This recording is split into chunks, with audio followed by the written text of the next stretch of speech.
చేస్తున్న లెక్క సరిగ్గా తేలక బుర్రగొప్పుకుంటూ చుట్టూ చూశాడు శౌరి. ఎవరూ లేరు. నోట్బుక్లోకి మళ్ళీ చూసి ఇంకో 2 స్టెప్పులు వేసి క్యాల్కులేట్ చేశాడు. వచ్చిన ఆన్సర్ తృప్తి కలిగించలేదు. టెక్స్ట్ బుక్ చివరిలో ఇచ్చిన ఆన్సర్ చూశాడు. తనకొచ్చిన ఆన్సర్తో కలవలేదు. ఏదో స్టెప్ తప్పయింది అనుకుంటూ పుస్తకాలు మూసేసి సంచిలో పడేసి లేచాడు. నెప్పెడుతున్న చేతి బెళ్ళం నొక్కుకుంటూ సంచి భుజాన వేసుకుని బయటికి నడిచాడు. స్కూల్ గేటు దగ్గరికి వచ్చేసరికి అక్కడే ఎవరికోసమో ఎదురు చూస్తున్నట్టు నించుని ఉన్న రాకేష్ కనిపించాడు. హాయ్ అన్నాడు శౌరి పలకరింపుగా. ఉలిక్కి పడ్డట్టు చూశాడు రాకేష్. ఓ హాయ్ అన్నాడు తడబడుతూ. అతడి ఉలికిపాటు శౌరికి ఆశ్చర్యం కలిగించింది. ఎవరికోసమైనా వెయిట్ చేస్తున్నావా అని అడిగాడు. కిళ్ళికొట్టు అతడితో పనుంది కొంచెం. అతడు లేనట్టున్నాడు, చూస్తున్నా అన్నాడు రాకేష్. అతడి ఏదో ఆలోచనలో పరధ్యానంగా ఉన్నట్టు గ్రహించాడు శౌరి. ఏమిటి body present, mind absent, class బయట కూడానా? అదిగో కిళ్ళికొట్టతడు కొట్లోనే ఉన్నాడుగా అన్నాడు శౌరి. అవును కదూ, అతడు కొట్లోకి వచ్చేసినట్టున్నాడు. నేనేదో ఆలోచిస్తూ చూడలేదు. పద, అతడితో చిన్న మాట చెప్పేసి వెళ్ళిపోదాం. నేను మీ ఇంటి వైపే వెళ్ళాలి. ఇద్దరం కలిసే పోదాం అన్నాడు రాకేష్ ఉన్నట్టుండి ఉత్సాహంగా మాట్లాడుతూ. అతడి ప్రవర్తన వింతగా అనిపించింది శౌరికి. క్షణం క్రితం వరకు పరధ్యానంగా ఉండి సడన్గా ఏదో గట్టి నిర్ణయం తీసేసుకున్నవాడిలాగా హుషారుగా నిశ్చింతగా మాట్లాడుతున్న అతడి వైపు మౌనంగా చూస్తూ అతడితో పాటు కిళ్ళి కొట్టు వైపు అడుగులేశాడు. దగ్గరగా వెళ్ళి సరుకు తెచ్చావా అన్నాడు రాకేష్ కిళ్ళి కొట్టతడితో. అతడు చెక్క తలుపు అడ్డం తీసి నువ్వు లోపలికి రా ముందు అన్నాడు. జస్ట్ ఎ మినిట్ శౌరి అని చెప్పి కొట్టు లోపలికి వెళ్ళాడు రాకేష్. ఇద్దరూ కొట్టు వెనకాలన్న గదిలోకి వెళ్ళారు. శౌరికి విసిగనిపించింది. వాడితో వీడేదో మాట్లాడుతుంటే మధ్యలో నేనెందుకు అనుకున్నాడు. రాకేష్ నే పోతున్నా అని కేక పెట్టాడు. వెయిట్ వెయిట్ వచ్చేస్తున్నా అన్న రాకేష్ కేక విని ఆగాడు. తను కూడా చెక్క అడ్డం తీసి కొట్టులోకి వెళ్ళాడు. లోపల ఏవో తెల్లటి ప్యాకెట్లు కొట్టతను రాకేష్ చేతిలో పెడుతున్నాడు. మరి మళ్ళీ గొడవలే రాకూడదు. మీ అందరి మధ్య నా ప్రాణానికి ముప్పొచ్చేలా ఉంది. అనాథ క్యాండిడేట్ కావాలని బలవంత పెడుతున్నారు వాళ్ళు అన్నాడు కొట్టతడు. సరేలే, నాకు తెలియదనుకోకు, తొందరగా ఇచ్చేయి అని అతడిచ్చిన చిన్న చిన్న ప్యాకెట్లు బ్యాగ్లో వేసుకుని శౌరి ఇక వెళ్ళిపోదాం అన్నాడు. ఇద్దరూ కలిసి నడుస్తూ వీధి చివరిదాకా వచ్చేసరికి ఒక తెల్లటి వ్యాన్ వచ్చి వాళ్ళ ముందు ఆగింది. మాదే వ్యాన్, పద ఎక్కు, మీ ఇంటి దగ్గర దించేస్తా అంటూ తలుపు తెరిచి పట్టుకున్నాడు రాకేష్. శౌరి వెనకే రాకేష్ కూడా ఎక్కాడు. డ్రైవర్ కాక మరో 2 రౌడీ లాంటి వ్యక్తులు వ్యాన్లో ఉన్నారు. వాళ్లలో ఒకడు ఈ కుర్రవాడేనా అన్నాడు రాకేష్తో. అన్నాడు రాకేష్. ఏమిటి అయోమయంగా చూశాడు శౌరి. రాకేష్ శౌరి వైపు చూడకుండా నేను దిగిపోతా, వీడి మీకు తీసుకెళ్ళండి అన్నాడు రౌడీతో. నువ్వు పదా, వీడిని హ్యాండ్ ఓవర్ చేసే వరకు నువ్వు మాతో ఉండవలసిందే అన్నాడు రౌడీ. ఏమిటిది, ఎక్కడికి పోతున్నావు? వీళ్ళెవరు రాకేష్ కంగారుగా అడిగాడు శౌరి. అతనిక మాట్లాడనీయకుండా మొహం మీద ఓ బట్ట కప్పి అదిమి పట్టాడు రెండో రౌడీ. స్పృహ తప్పిపోయాడు శౌరి. తిరిగి స్పృహ వచ్చేసరికి కిటికీ లేని ఓ గదిలో కటిక నేల మీద పడున్నాడు. స్పృహ వచ్చింది, కానీ శౌరికి లేచి కూర్చోవటానికి కూడా ఓపిక లేనంత నీరసంగా ఉంది. రాత్రో పగలో తెలియలేదు. ఏవో గొంతులు వినిపిస్తున్న వైపు తల తిప్పి చూశాడు. గది తలుపు కొద్దిగా తెరిచింది. గుమ్మం వద్ద ఏవో 2 ఆకారాలు నిలబడి ఉండటం కనిపించింది. దాహం, మంచినీళ్ళు అన్నాననుకున్నాడు శౌరి. చిన్న శబ్దం కూడా గొంతులోంచి పైకి రాలేదు. గుమ్మం దగ్గర ఉన్న వాళ్లలో ఒకడు ఒకసారి టార్చి బయటి వైపుకు వేసి ఆర్పేశాడు. బయటంతా చీకటిగా ఉంది. క్షణం పాటు వెలిగిన టార్చి వెలుగులో గుమ్మం దగ్గరున్న వాళ్ళిద్దరూ కాషాయ వస్త్రాలు ధరించి ఉండటం చూశాడు శౌరి. వాళ్ళని పిలుద్దామని నోరు తెరిచాడు. సన్నగా మూలుగు తప్ప ఇంకేం రాలేదు గొంతులోంచి. ఇద్దరిలో ఒకతడు తల తిప్పి శౌరి వైపు చూశాడు. 4 తెస్తానన్న మైఖేల్ పత్తాలేడు. వీడొకడు శవంలా పడున్నాడు. ఏం చేసుకుంటాం వీణ్ణి అన్నాడు. మీరు మళ్ళీ వచ్చేసరికి మైఖేల్ కూడా వస్తాడేమో స్వామి. మైఖేల్ వస్తే అన్ని క్షణాల మీద జరిగిపోతాయి అన్నాడు రెండోవాడు. రావాలి కదా అసలు, సరే గాని వీడు కళ్ళు తెరుస్తున్నట్టున్నాడు. ఏం చేద్దాం? స్పృహ వస్తే ఒక్కడు ఉన్నందుకు కేకలు పెట్టి గొడవ చేస్తాడేమో అన్నాడు మొదటివాడు. మీకెందుకు స్వామి, నేను చూసుకుంటాగా అంటూ దగ్గరికొచ్చాడు రెండోవాడు. శౌరి పక్కా నేల మీద కూర్చుని అతడి నోట్లో మంచిళ్ళు పోశాడు. ఆత్రంగా తాగాడు శౌరి. తర్వాత ఓ గ్లాసులో పాలు పోశాడు. అవి కూడా గడగడా తాగేశాడు. కాస్త ఓపిక వచ్చినట్లయింది. ఇంక చాలే, పడుకోబెట్టే అన్నాడు గుమ్మం దగ్గరవాడు. ఇద్దరూ ఎందుకో నవ్వుతున్నారు. గొంతు పెకిల్చుకుని, మీరెవరు, నన్నెందుకు తీసుకొచ్చారు అనబోతున్న శౌరి చేతి మీద ఏదో సూది గుచ్చుతున్నట్టై చిన్నగా మూలిగి పక్కకి తిరిగాడు. తన నోట్లో నీళ్లు పాలు పోసినవాడు తనకేదో ఇంజెక్షన్ ఇచ్చాడని గ్రహించాడు. కానీ గబగబా కానీ పోదాం అన్న మాటలు, తలుపులు మూసుకున్న శబ్దం వింటూనే మళ్లీ స్పృహ కోల్పోయాడు శౌరి. తిరిగి మళ్లీ కళ్ళు తెరిచేసరికి గదిలో 0 బల్బు వెలుగుతోంది. ఎవరెవరో లోగొంతులో మాట్లాడుతున్నట్టుగా వినిపించింది. ఏవో అడుగుల చప్పుళ్ళు కూడా వినిపించాయి. ఈడెవడు, ఒక్కడో పడి దొర్లుతున్నాడేంటి అంటోందో గొంతు. జవాబిచ్చింది మరో గొంతు. గొంతులు వినవస్తున్న వైపు కళ్ళు తిప్పాడు శౌరి. ఒక కాషాయాంబరధారి కనిపించాడు. ఇంకొకడు మామూలు దుస్తుల్లో ఉన్నాడు. మరోవైపుకు గోడ కానుకుని 3 అబ్బాయిలు కూర్చుని ఉన్నారు. వాళ్ళు కాషాయాలు కట్టుకున్నారు. ఆ కిళ్ళికొట్టు నాయాలకి నేనే గట్టిగా చెప్పా, కుర్రవాళ్ళని పట్టడంలో ఆడు కూడా సాయం చేయాలని, లేకపోతే సరుకు సప్లై చేయడం కుదరదని బెదిరించా.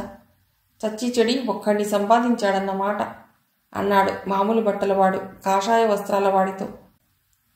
గొప్పవాడిపోయి మైఖేల్, నువ్వు వాడిని బెదిరిస్తే వాడు మదన్లాల్ కొడుకుని నొక్కిపట్టాడు. మదన్లాల్ కొడుకే సప్లై చేశాడు కుర్రవాడి మనకి. ఎక్కడి నుంచి కొట్టుకొచ్చాడో గాని నీ మనుషులు మాత్రం గొప్ప ఫోర్స్ చేశారులే. విడితో పాటు మదన్లాల్ కొడుకుని పట్టి తెచ్చేశారు. వాడు ఈ గదిలో ఓ రోజంతా పడున్నాడు. అనుకోకుండా మదన్లాల్ చూశాడు వాణ్ణి. స్వామీజీ దగ్గర లబోదిబోమని గొడవ పెట్టి తీసుకుపోయాడు కొడుకుని. ఇద్దరూ విరగబడి నవ్వుకున్నారు. మా బాగా అయింది మదన్లాల్ గాడికి. లేకపోతే ఈ మధ్య పేమెంట్ దగ్గర దొంగవేషాలు వేస్తున్నాడు. మా ఊళ్ళకి మహా ఖర్చగా ఉంది వాడి మీద అన్నాడు మైఖేల్. ఇంతకీ కొత్త కుర్రవాళ్లతో షూటింగ్ ఎప్పుడు ఒకటి అడిగాడు. స్వామీజీ లేకుండా షూటింగ్ మజా లేదు. స్వామీజీ రాని అప్పుడే చూసుకుందాం. ఈలోగా కుర్రవాళ్ళకి పూజలు హారతులు అర్చనలు ట్రైనింగ్ ఇస్తా. మైఖేల్ నవ్వాడు. రెండోవాడు గొంతు కలిపాడు. మైఖేల్ గోడవార్న కూర్చున్న కుర్రవాళ్లకేసి తిరిగి ఏదో భాషలో మాట్లాడాడు. వాళ్ళు నవ్వుకుంటూ లేచి మూలనున్న చాపలు తెచ్చి పరుచుకుని పడుకోవటానికి సిద్ధమయ్యారు. వాళ్లలో ఒకడు శౌరి వైపు చూపించి ఏదో అన్నాడు. ఈడు కళ్ళు తెరుస్తున్నాడే చిన్నస్వామి, ఈయనిక్కడ ఎప్పటినుంచి పడుకోబెట్టావు అన్నాడు మైఖేల్. సోమవారం అనగా తెచ్చి పడేశారు నీ మనుషులు. ఇదిగో ఇవాటికి బుధవారం, అంటే 3 రోజులు. ఏ భాష వాడో తెలియదు. నువ్వా అయిపోలేవు. ఎలా మేనేజ్ చెయ్యాలో తెలియలా. వాడు కళ్ళు తెరిచినప్పుడల్లా నువ్వు నేర్పినట్టు ఓ సూది మందు గుచ్చి పడుకోబెడుతున్నా. నువ్వొచ్చావు, ఇహ నీదే పూచి అన్నాడు చిన్నస్వామిగా పిలువబడ్డవాడు. వార్ని సస్తాడేమో అన్నాడు మైఖేల్ శౌరి మీద చెయ్యి వేసి చూస్తూ. చావకుండా ఆహారం కూడా పోస్తున్నానులే అన్నాడు చిన్నస్వామి. జరుగుతున్నదేమిటో అర్థం కాకుండా సగం మెళుకువ సగం మత్తులో చూస్తున్న శౌరి మూల్గాడు.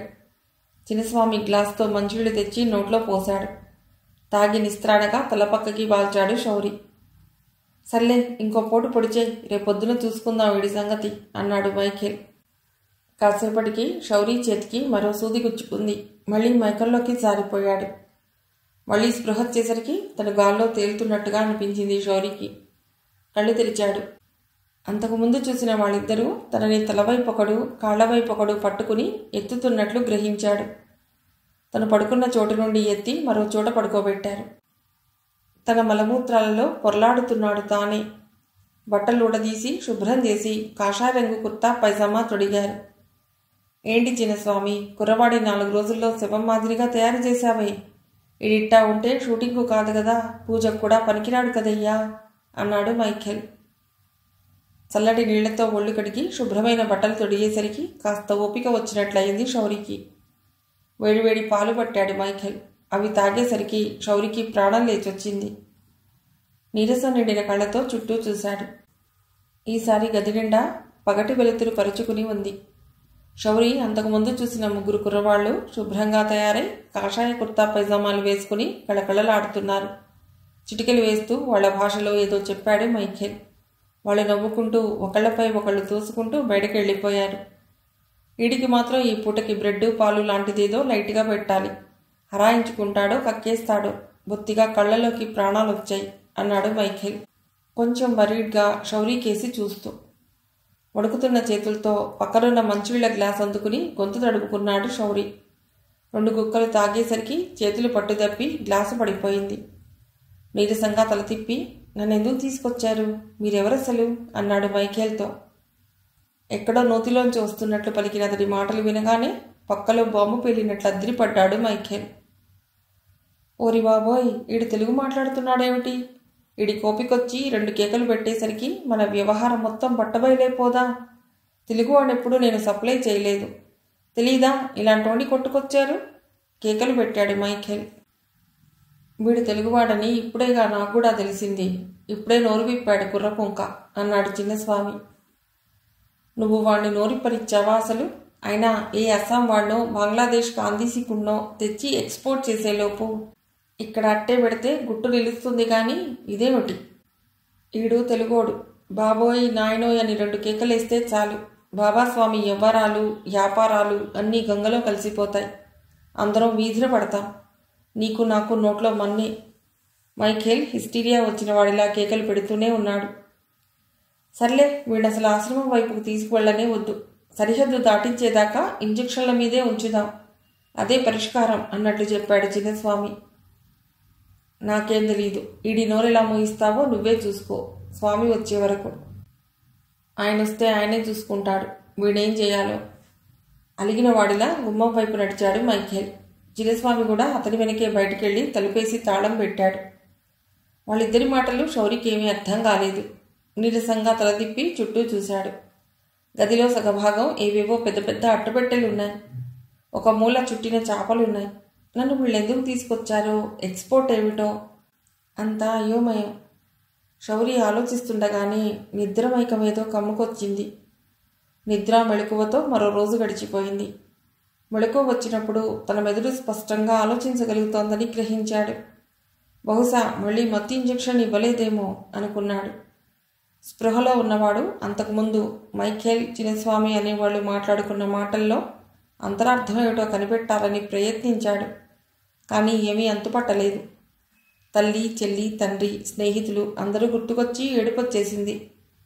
నా కోసం ఎక్కడెక్కడ వెతుకుతున్నారో అనుకుని ఏడుస్తూ స్పృహ తప్పిపోయాడు 2-3 సార్లు. ఎవరో మొహం మీద నీళ్లు చల్లుతున్నట్లే కళ్ళు తెరిచాడు. ఈసారి చిన్నస్వామిగాక మరో కాషాయ బట్టల వాడున్నాడు. ఇతడు కొంచెం పెద్దరికంగా ఉన్నాడు. అదిగో స్వామి కళ్ళు తెరుస్తున్నాడు అన్నాడు చిన్నస్వామి. అయితే అసలు స్వామి వీడన్నమాట అనుకున్నాడు శౌరి. ఏరా కుర్రా, నీ పేరేమిటి, ఏ ఊరి వాడివి అడిగాడు బాబాస్వామి. ఉన్న కాస్త ఓపిక కూడా తీసుకుని తన వివరాలు చెప్పాడు శౌరి. బాబాస్వామి ఆగ్రహంతో చిన్నస్వామిని బూడిదైపోయేలా చూశాడు. బుద్ధి తక్కువ వెధవా, ఊళ్ళో పెద్ద కుటుంబంలో కుర్రవాణ్ణి కొట్టుకురమ్మని చెప్పానా నేను నీకు? వీధుల్లో అడుక్కు తింటూ తిరిగే పిల్లల్ని కొట్టుకొస్తే మనం పెట్టే తిండికి ఏం చేయమంటే అది చేస్తారు. ఇప్పుడు వీడి కోసం పోలీసులు మన వెంట పడతారు. మైఖేల్ ఎప్పుడైనా ఇలాంటి బుద్ధి తక్కువ పని చేశాడా? ఎక్కడెక్కడి నుండో కొట్టుకొస్తాడు. వీడెందుకు పనికొస్తాడు? అంత మాత్రం బుర్ర లేదా? పేనుకు పెత్తనం ఇస్తే బుర్రంతా కొరికిందిట. పనికి మాలిన వెధవ. తిట్టిన తిట్టు తిట్టకుండా 10 నిమిషాల పాటు చిన్నస్వామిని తిట్టాడు బాబాస్వామి. స్వామి, వాడికి చిన్నస్వామి అనే పెద్ద విడిదిచ్చి నువ్వు లేనప్పుడల్లా ఆశ్రమం ఇన్ఛార్జిని చేసి పెట్టింది నువ్వే. లక్షల సార్లు చెప్పాను అలాంటి పదవులాడికి కట్టబెట్టద్దు అని. విన్నావా? అనుభవించు స్వామి, అనుభవించు. వెటకారం చేశాడు మైఖేల్. చూప్, నోరుమొయ్. ఇప్పుడేం చేయాలో అని నేను బుర్రబద్దలు కొట్టుకుంటుంటే నీ బోడి వెటకారాలేమిటి విసుక్కున్నాడు బాబాస్వామి. నీ బొడ్లో చిరకత్తికి పనిచెప్పు, అంతకంటే చేసేదేముంది సలహా ఇచ్చాడు మైఖేల్. పిచ్చుక మీద బ్రహ్మాస్త్రం ఎందుకులే అని ఆలోచిస్తున్నా. సరే, ఏదో మసిపూసి మారేడుకాయ చేసి వీడి విమానం ఎక్కిస్తా. ఆ మాత్రం చేయలేకపోతే ఇంత పెద్ద ఆశ్రమానికి స్వామీజీని ఎలా అవుతాను? ఈ చిన్నస్వామి గాడి సంగతి మాత్రం రేపట్లోగా తేల్చేస్తా అంటూ బాబాస్వామి చిన్నస్వామి వైపు నిప్పులు కక్కుతూ చూశాడు. చిన్నస్వామి వణికిపోయాడు. మాట పలుకు లేకుండా పెద్ద మూటలాగా బాబాస్వామి కాళ్ల మీద దప్పున పడిపోయాడు. అది చూసి మైఖేల్ నవ్వాపుకోలేక పుట్టపట్టుకుని కింద పడి పొర్లిగింతలు పెడుతూ నవ్వాడు. ఇద్దరిని బాబాస్వామి గట్టిగా కేకలేశాడు. ఇద్దరూ లేచి చేతులు కట్టుకుని నిలబడ్డారు.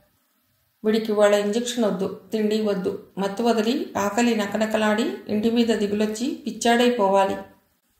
అప్పుడు కాలిన ఇనుముకి దెబ్బ కొట్టి లొంగదీసినట్టు వీడిని నేను లొంగదీస్తా. పదండి పోదాం అన్నాడు బాబాస్వామి. ముగ్గురు తలుపు తాళం పెట్టేసి వెళ్ళిపోయారు. శౌరి భయంతో వణికిపోయాడు. ఏం చేస్తారు వీళ్ళు నన్ను? విమానం ఎక్కించి ఎక్కడికి పంపిస్తారు? ఇక జన్మలో నేను నా వాళ్ళని చూడలేనా? వెక్కి వెక్కి ఏడ్చాడు. గదంతా చీకటి. గోడకి పైభాగాన ఉన్న చిన్న వెంటిలేటర్లోంచి కూడా నల్లటి చీకటి తప్ప ఏమీ కనిపించటం లేదు. చుట్టూ ఉన్న చీకటే తన జీవితాన్ని కూడా పూర్తిగా కప్పేసిందనుకున్నాడు శౌరి. ఎలా తప్పించుకోవడం? తను అసలు కాకినాడకి ఎంత దూరంలో, ఏ ఊళ్ళో ఉన్నాడు? తను తెలుగు మాట్లాడుతున్నానని భయపడుతున్నారు వాళ్ళు. అంటే నేను తెలుగు మాట్లాడే ప్రాంతంలోనే ఉన్నానన్నమాట అనుకున్నాడు. కానీ ఏం లాభం? ఎలా బయటపడ్డం? లేచి ఏమైనా ప్రయత్నిద్దామన్నా ఒంట్లో ఓపిక కూడా బొత్తిగా లేదు. నిరాశ నిస్పృహలతో చేసేదేం లేక తల నేలికేసి కొట్టుకుని ఏడ్చి ఏడ్చి సొమ్మసిల్లిపోయాడు. దడదడ చప్పుళ్లతో మళ్ళీ మెళుకు వచ్చి కళ్ళు తెరిచాడు. గది బయట ఏవేవో అరుపులు, చప్పుళ్ళు, ఎవరో పరుగులు పెడుతున్న అడుగుల చప్పుళ్ళు. కొన్ని అడుగులు గదివైపు వచ్చాయి. టపటపా ఏదో చప్పుడు చెవులు బద్దలైపోయేలా వినబడింది. ఎవరో తలుపులు పగలగొడుతున్నారు అనుకున్నాడు శౌరి. ఎందుకు? ఆ రౌడీలు వాళ్ళు పోట్లాడుకుంటున్నారా? ఎలాగో ఓపిక తెచ్చుకోవాలి. వాళ్ళ గొడవల్లో వాళ్ళు ఉండగానే తప్పించుకుని పారిపోవాలి. శౌరిలో ఆశ ఉదయించింది. అవును, పారిపోవాలి.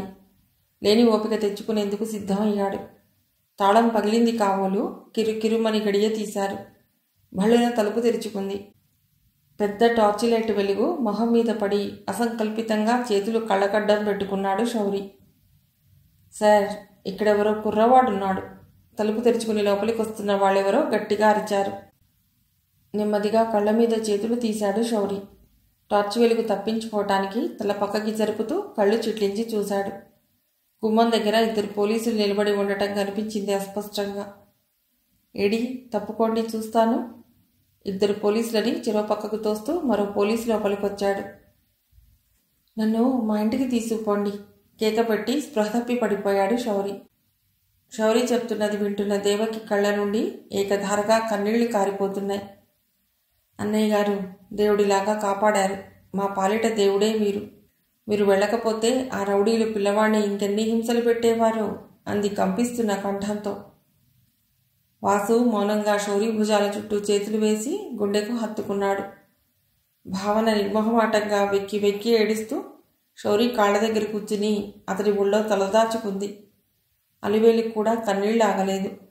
అందరూ కాసేపు నిశ్శబ్దంగా కూర్చున్నారు.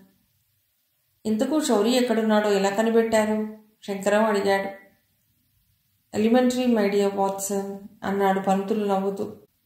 శంకరం కూడా నవ్వాడు. వాసు, దేవకి, భావన, శౌరి, అలివేలు తడి కళ్ళతో కుతూహలంగా చూస్తూ చిరునవ్వులు చిందించారు. చెప్పండి అంకుల్, మీరెలా కనిపెట్టారు? కుతూహలం పట్టలేక తొందర పెట్టాడు రమేష్. పంతులు గొంతు సవరించుకున్నాడు. గురువారం నాడు నేను కిళ్ళి కొట్టు వాడిని తీసుకుని హైదరాబాద్ పెడుతున్నానని మీకు చెప్పినట్లే చాలామందికి చెప్పాను. మా స్టేషన్లోనే నాకు బాగా నమ్మకస్తులైన మరో ఇద్దరికి తప్ప మిగతా వాళ్ళకు కూడా అలాగే చెప్పాను. కిళ్ళి కొట్టువాడికి కాకినాడ పోలీసులతో సంబంధం ఇక తీరిపోయింది అన్న అభిప్రాయం అందరికీ కలగాలన్న అభిప్రాయంతో అలా చేశానన్నమాట అని ఆగి అందరి వైపు చూశాడు పంతులు. తను చెప్తున్నది అర్థమవుతోందా లేదా అన్నట్టు. అలా అభిప్రాయపట్టంలో మీ అభిప్రాయం ఏమిటి అన్నాడు శంకరం.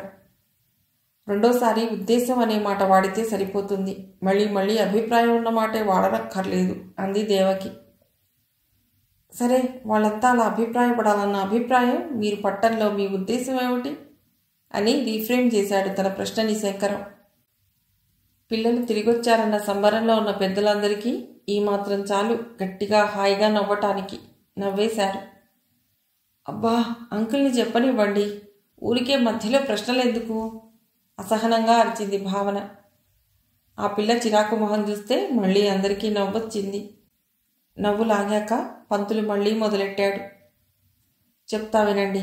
కిళ్ళి కొట్టువాణ్ణి హైదరాబాద్ పంపేసి అటువైపు నుండే ఇన్వెస్టిగేషన్ జరుగుతుందని ప్రచారం చేస్తే లోకల్గా ఉండే నేరస్తులు రిలాక్స్ అయిపోతారని నా అభిప్రాయం, లేక ఉద్దేశం. కిళ్ళి కొట్టువాడు హషీష్, బ్రౌన్ షుగర్ లాంటి డ్రగ్స్ సిగరెట్ ప్యాకెట్లలో పెట్టి అమ్ముతాడు. ఈ డ్రగ్స్ పొట్లాలు అతడికి ఎలా వస్తాయని ప్రశ్నించగా ఏ పద్ధతిలో ప్రశ్నించాలని అడక్కండి, అది అప్రస్తుతం. అలా ప్రశ్నించగా అతడు చెప్పింది ఏమిటంటే వాటిని కాకినాడకి తీసుకువస్తున్న మనుషులెవరో అతడికి తెలియదు. కొన్నాళ్ల క్రితం ఒక వ్యాన్లో 2 మనుషులు వచ్చి తనతో డీల్ కుదుర్చుకున్నారని చెప్పాడు. వాళ్ళు డ్రగ్స్ వేస్తారు. జనాన్ని ఆకర్షించి రహస్యంగా అమ్మి పెట్టే బాధ్యత కిళ్ళి కొట్టువాడిది. వాళ్ళు ఆఫర్ చేసిన డబ్బుకి ఆశపడి ఏడాదిగా ఈ పని చేస్తున్నాడతడు. వాడు ఒక్కోసారి ఒక్కో వ్యాన్లో వస్తారని చెప్పాడతడు. అయితే అతడు 2 వ్యాన్లని మాత్రం నెంబర్లు చెప్పగలిగాడు. ఆ 2 వ్యాన్లు మదన్ లాల్వి. ఆగాడు పంతులు రియాక్షన్ కోసం అందరి వైపు చూస్తూ. వాట్, మదన్ లాల్వా? డ్రగ్స్ స్మగ్లింగ్ చేస్తాడా మదన్ లాల్? ఒకళ్ళ తర్వాత ఒకళ్ళు ప్రశ్నల వర్షం కురిపించారు. చట్టబద్ధమైన అనేక వ్యాపారాలున్నాయి అతడికి. ఈ డ్రగ్స్ చిన్న సైజు బిజినెస్. చిన్నదైన ఆదాయం ఎక్కువని ఇందులోకి దిగాడు అన్నాడు పంతులు. ఎటువంటి వైపరీత్యం! డబ్బు కోసం అతడు అమ్మే మత్తుమందులకి అతడి కొడుకే బలయ్యాడు అన్నాడు వాసు. ఎగ్జాక్ట్లీ. అతడి కొడుకు డ్రగ్ ఎడిక్ట్ అవ్వడం వల్లే మొత్తం ర్యాకెట్ బయటపడింది. మా వాళ్ళు కిళ్ళి కొట్టువాడు చెప్పిన నెంబర్లున్న వ్యాన్ మదన్ లాల్ అని చెప్పిన రోజే నేను నిఘా ఏర్పాటు చేశాను. ఒక వ్యాన్ అతడు కాయిల్ ఫ్యాక్టరీ వ్యవహారాలకు వాడతాడు. మరొకటి అతడికున్న 2-3 రైస్ మిల్లుల మధ్య తిరుగుతూ ఉంటుంది. గురువారం నాడు ఒక వ్యాన్ బాబాస్వామి ఆశ్రమానికి పోతోందని నిఘా వేసిన కానిస్టేబుల్ నాకు ఫోన్ చేసి చెప్పాడు. నేను నా టీంతో ఆశ్రమానికి వెళ్ళాను. మా వాడు గేటు దగ్గరే వ్యాన్ని ఆపి ఉంచాడు. అందులో 3 బియ్యం బస్తాలు తప్ప ఏమీ లేవు. లోపలికి వ్యాన్తో పాటు వెళ్ళాను. బాబాస్వామి ఊళ్ళో లేడు. ఎవరో చిన్నస్వామి వచ్చి నన్ను కలుసుకున్నాడు. ఊళ్ళో చాలామంది వ్యాపారస్తులు రకరకాల సరుకులు ఆశ్రమానికి విరాళంగా పంపుతుంటారని చెప్పాడు. మదన్ లాల్ బియ్యం పంపుతాట. ఒక్కో నెల 4-5 బస్తాల వరకు పంపిస్తాట. ఆశ్రమవాసులు తినటానికి, ప్రసాదాలు తయారు చేయించి భక్తులకు పంచిపెట్టడానికి ఇలా ఇచ్చిన సరుకులన్నీ వాడతారని చెప్పాడు. నేను అనుమానం కొద్దీ బస్తాలు డ్రమ్ముల్లోకి దిగబోయించి చూశాను. బియ్యం తప్ప ఇంకేమీ లేవు. అయితే అప్పటికి శౌరి ఆశ్రమం తోటలో వెనుకగా ఉన్న గదిలో ఉన్నాడు. కానీ కారణం లేకుండా ఆశ్రమం సోదా చేసే ఉద్దేశం నాకప్పట్లో లేదు. అందుకని ఇంకేం చూడకుండా యువతలకు వచ్చేశా. కానీ సివిల్ దుస్తుల్లో 2 కానిస్టేబుల్స్ని ఆశ్రమం దగ్గర కాపలా పెట్టాను. శనివారం రాత్రి, అంటే నిన్న రాత్రి ఆశ్రమం నుండి మా కానిస్టేబుల్ ఫోన్ చేశాడు. మదన్ లాల్ కారు ఆశ్రమంలోకి ప్రవేశించడం చూశానని. ఏసీ కార్ విండోస్ మూసేసి ఉండటం వల్ల లోపల ఎవరున్నది కనబడలేదని చెప్పాడు. ఎట్టి పరిస్థితుల్లోనూ ఆ కార్ని పోనివ్వవద్దని ఇన్స్ట్రక్షన్స్ ఇచ్చి హుటాహుటి అక్కడికి వెళ్ళాను. మదన్ లాల్ దొరుకుతాడని ఆశించలేదు. మదన్ లాలే కాదు, రాకేష్ కూడా దొరికాడు. రాకేషా? ఢిల్లీ వెళ్ళలేదా? అందరూ ఆశ్చర్యపోయారు. లేదు, శౌరి చెప్పాడుగా, వ్యాన్లో తనని తీసుకువెళ్లిన వాళ్ళు రాకేష్ని కూడా తీసుకుపోయారని. సోమవారం, మంగళవారం కూడా రాకేష్ని కూడా శౌరితో పాటు ఆ గదిలోనే ఉంచేశారు. తర్వాత చిన్నస్వామిని బతిమాలుకుని ఓ రోజు ఇంటికి ఫోన్ చేశాట. అప్పటికే నేను రాకేష్ గురించి ఎంక్వైరీ మొదలెట్టాను. అందుకని మదన్ లాల్ రాకేష్ని ఎటూ కదలకుండా ఆశ్రమంలోనే ఉండమని చెప్పాడు. చిన్నస్వామితో కూడా మాట్లాడి రాకేష్ ఆశ్రమంలోనే ఉండేలా ఏర్పాటు చేశాడు. ఢిల్లీలో చుట్టాలకి కాకినాడ నుండి ఫోన్ వస్తే రాకేష్ మీ ఇంటికి వచ్చాడు అని చెప్పండి అని తయారుగా ఉంచాడు. తనే ఎలాగోలా రాకేష్ని దాటించి ఏ విజయవాడ నుండో విమానాల మీద ఢిల్లీ పంపించి వేద్దామని ప్లాన్ వేశాడు. అయితే గురువారం నాడే రాకేష్ని తీసుకుపోయి ఉంటే అతడి ప్లాన్ సక్సెస్ అయి ఉండేది. సరిగ్గా ఆ రోజే మేము వెళ్ళి అతడి వ్యాన్ని చెక్ చేయడంతో దడిసిపోయాడు.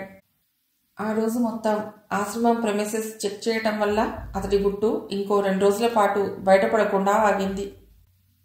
మాకు అతని మీద కూడా అనుమానం వచ్చిందని పసిగట్టి అప్పటికి మాట్లాడకుండా ఊరుకున్నాడు.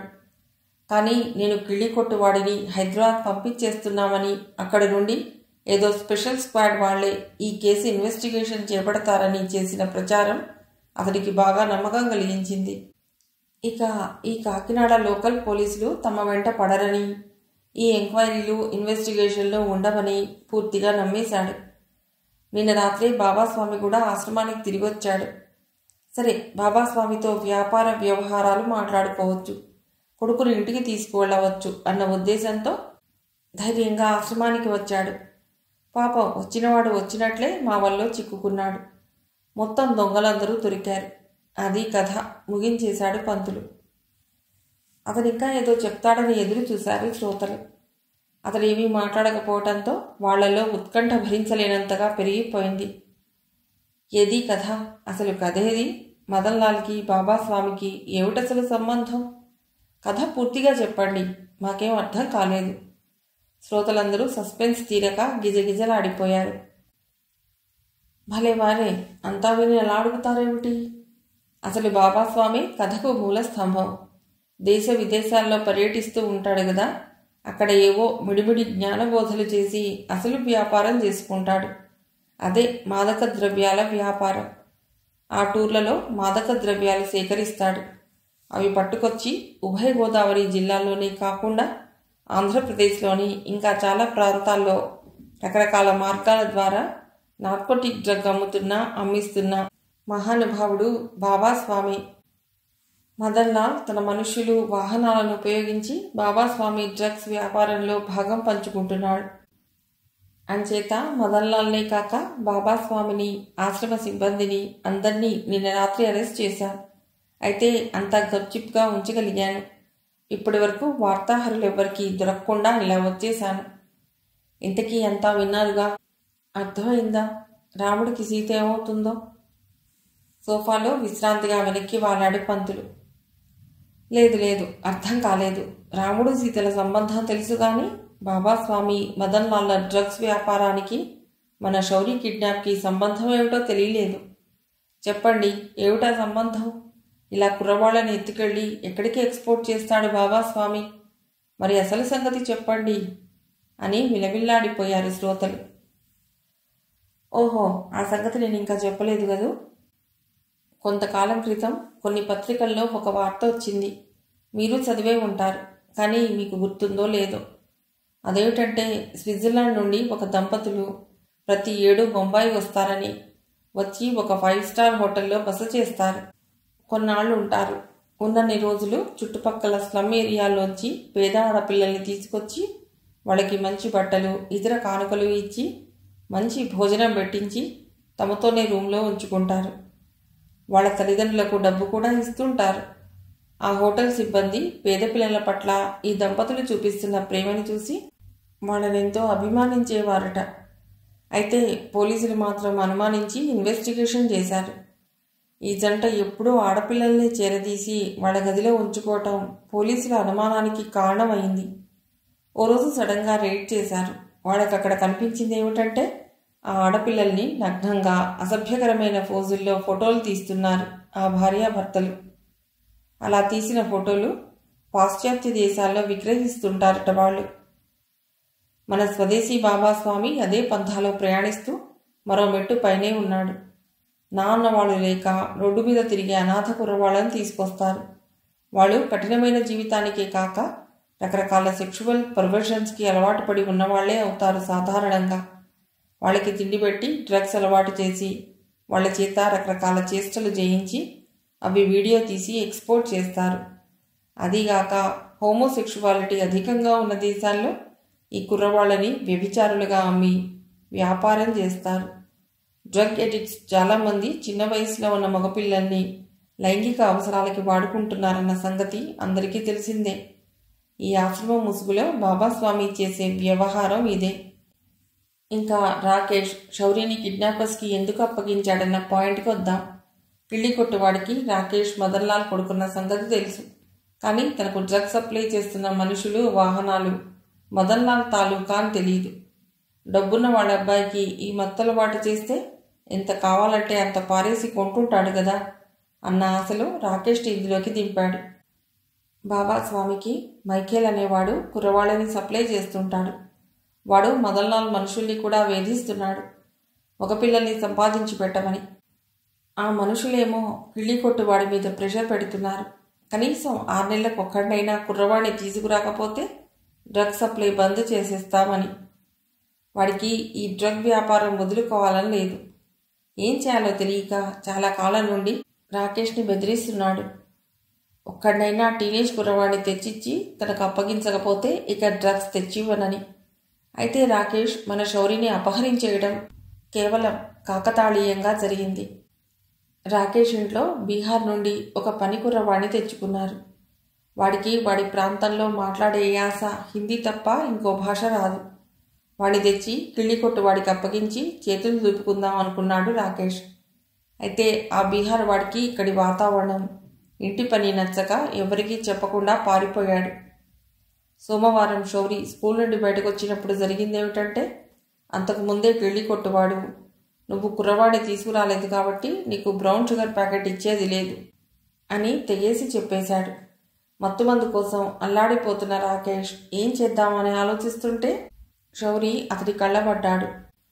ఆ సోమవారం శౌరి రాకేష్కు కనబడిన క్షణం నుండి ఇప్పటి వరకు శౌరి మన కళ్ళబడక అల్లాడిపోయాం. పంతులు చెప్పడం ముగించి ఫ్రిడ్జ్లోంచి మంచినీళ్ళు తీసుకుని గడగడా తాగేశాడు. దేవుడిలా మీరు శౌరిని కాపాడి తీసుకొచ్చి మాకు అప్పగించారు. అది కథకు ముగింపు. కృతజ్ఞత నిండిన కళ్ళతో పంతులకేసి చూస్తూ అంది దేవకి. అమ్మా, కథ ఇంకా ముగియలేదు అంటూ తుర్రున గదిలోకి పరిగెత్తి క్షణంలో తిరిగొచ్చింది భావన. ఆమె చేతిలో భరత్ రంజన్ కనబడుట లేదు. ప్రకటన పేపర్ క్లిప్పింగ్ ఉంది. అంకుల్ చూడండి, ఈయనెవరో కూడా బాబాస్వామి ఆశ్రమానికి వెళ్ళినప్పటి నుండి కనబడటం లేదని పడింది. మరి ఈయన దొరకలేదా మీకు ఆశ్రమంలో అని అడిగింది. పంతులు కాగితాన్ని అందుకుని చూశాడు. ఇతడు మదన్లాల్ తమ్ముడు అన్నాడు. వాట్? శంకరం ఆశ్చర్యంతో నోరు తెరిచేశాడు. మా భావన ముందే ఊహించింది అన్నాడు వాసు.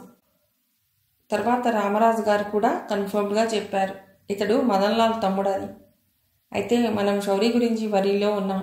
ఆ విషయాన్ని అంతగా పట్టించుకోలేదు. అన్నదమ్ములందరికీ బాబాస్వామితో ఏదో లింక్ ఉందన్నమాట అంది దేవకి. అందరికీ లేదనుకుంటా. ఈ భరత్ రంజన్ బాబాస్వామి ఆశ్రమానికి ఎందుకు వెళ్ళాడో నిజంగానే మదన్లాల్కి తెలియదుట. నిన్న రాత్రి పట్టుబడ్డాక మదన్లాల్ చాలా వాగాడు. తను చేస్తున్న మత్తుమందుల వ్యాపారానికి తన కొడుకే బలి అయిపోవటం అతన్ని చాలా కుంగదీసింది. ఆ బాధలో అతడు చాలా విషయాలు వెల్లడి చేశాడు. ఈ తమ్ముడి గురించి చెప్పి అతన్ని వెతకమని బతిమాలాడు. బాబాస్వామి తరచూ ఫారెన్ టూర్స్కి వెడుతుంటాడు. అలా అమెరికాలో భరత్ బాబాస్వామికి భక్తుడవ్వటమో బిజినెస్లో చేయి కలపడమో జరిగి ఉండవచ్చునన్నది మదన్లాల్ ఊహ. భరత్ రంజన్ గురించి తనకు మదన్లాల్ చెప్పిందంతా వాళ్ళకి చెప్పాడు పంతులు. ఎయిడ్స్ ఉందేమోనని భయపడి తమ్ముడిని వదిలేసిన వాళ్ళు మళ్ళీ ఈ ప్రకటన ఎందుకు వేసినట్లు? ఇప్పుడు అతన్ని వెతికి పట్టుకోవాలని పట్టుదల ఎందుకు అడిగింది దేవకి. దానికి చాలా బలమైన కారణం ఉంది. భరత్ రంజన్ సన్నిహిత స్నేహితుడొకడు ఈ మధ్యనే అమెరికాలో మరణించాడు. పోయే ముందు అతడు రాసిన బిల్లులో తన $2 బిలియన్ ఆస్తిని భరత్ రంజన్ పేరున రాశాట. భరత్ ఎన్నాళ్ళకి అమెరికాకు తిరిగి రాకపోయేసరికి ఆ ఫ్రెండ్ తరఫు లాయర్లు అతడి పెద్దన్నగారి కేర్ ఆఫ్ అడ్రస్తో భరత్కి ఉత్తరం రాశాడు. అతడు తన కాంటాక్ట్ అడ్రస్గా పెద్దన్నగారి అడ్రస్ ఇచ్చొచ్చాట. ఈ పెద్దన్నగారు ఆ ఉత్తరం ఓపెన్ చేసి చదివాడు. ఇంతకీ సారాంశం ఏమిటంటే, విల్లు ప్రకారం అతడు ఆస్తిని స్వాధీనమైనా చేసుకోవచ్చు, లేదా స్థిర చిరాస్తులన్నీ అమ్మి క్యాష్ రూపంగానైనా తీసుకోవచ్చు. భరత్ అమెరికాలో ఉన్నా ఇండియాలో ఉన్నా ఆ ఆస్తి అతడికే చెంది తీరుతుంది. నువ్వు అమెరికా ఇంకా తిరిగి రాదలుచుకోలేకపోతే నీ తరపున ఆస్తి అమ్మి మా కమిషన్ మినహాయించుకుని మిగతా డబ్బు నీకు పంపుతాం అని రాశారు లాయర్లు. ఇప్పుడు భరత్ మీద అతడి అన్నదమ్ములకి అంత ఇంట్రెస్ట్ పుట్టుకురావటంతో కిటికేమిటంటే అంత డబ్బు అతడికి వచ్చి పట్టం ఖాయం. అతన్ని వెతికి పట్టుకుని సంతకాలన్నీ పెట్టించి అతడు ఆ డబ్బు స్వాధీనం చేసుకునేలా చేయాలి. అతడు నిజంగా ఎయిడ్స్ పేషెంట్ అయితే కొంతకాలానికి అతడు చచ్చిపోవడం ఖాయం. ఇప్పుడు కాకపోతే మరో 1-2 ఏళ్లకైనా పోతాడు. అతడి తదనంతరం ఆ డబ్బు వారసులకు వచ్చి తీరుతుంది. పెళ్లి, సంసారం, పిల్లలు ఎవరూ లేని భరత్ రంజన్ వారసులు అతడి అన్నదమ్ములు, వాళ్ళ పిల్లలును. కాబట్టి ఇప్పుడు భరత్ని వెతికి పట్టుకోవాల్సిన అవసరం వాళ్ళకెంతైనా ఉంది. అందుకే అతడి మీద వీళ్ళకిప్పుడు ఎక్కడ లేని శ్రద్ధ పుట్టుకొచ్చింది. అది భరత్ రంజన్ కథ. ఈ బాబాస్వామిని అడగవలసిన పద్ధతిలో అడిగితే బహుశా బయటపడుతుంది భరత్ రంజన్ జాడ. మళ్ళీ కొంచెం మంచినీళ్ళు సిప్ చేసి వెనక్కి వాలి రిలాక్స్ అయ్యాడు పంతులు. వాస్తవం కల్పన కన్నా వింతగా ఉంటుందంటారు. ఇది అలాంటి వింతే నిట్టూరుస్తూ. మదన్ లాల్ సొంత తమ్ముడే భరత్ రంజన్ అయితే ఇతని పేర చివర్న లాలని లేదేం, తేడాగా ఉన్నాయే పేర్లు అన్నాడు వాసు. ఆ బ్రదర్స్ అందరికీ పేరు చివర రంజన్ లాల్ అని ఉంటుంది. మదన్ లాల్ పేరు కూడా మదన్ రంజన్ లాల్. కాకపోతే వ్యవహారంలో కొందరి పేర్లలోంచి రంజన్ మాయమైంది, కొందరి పేర్లలో లాల్ ఎగిరిపోయింది వివరించాడు పంతులు. నాకింకో డౌట్ అంది దేవకి. అడుగమ్మా, అన్ని డౌట్లు తీర్చాకే పెడతాను హామీ ఇచ్చాడు పంతులు. ఏమీ లేదు, శౌరి నిన్న రాత్రనగా దొరికాడు మీకు. ఇవాళ మధ్యాహ్నం దాకా మాకు చూపించలేదెందుకు? నిన్న రాత్రే శౌరిని మీకు చూపించుంటే మీరెంత భయపడి ఉండేవారో ఊహించగలను. కాబట్టి చూపించలేదు. నిన్న రాత్రి శౌరి పరిస్థితి ఏమీ బాగోలేదు. చాలా నీరసంగా ఉన్నాడు. హాస్పిటల్కు తీసుకెళ్లాను. అక్కడ గ్లూకోజ్ సెలైన్ ఎక్కించారు.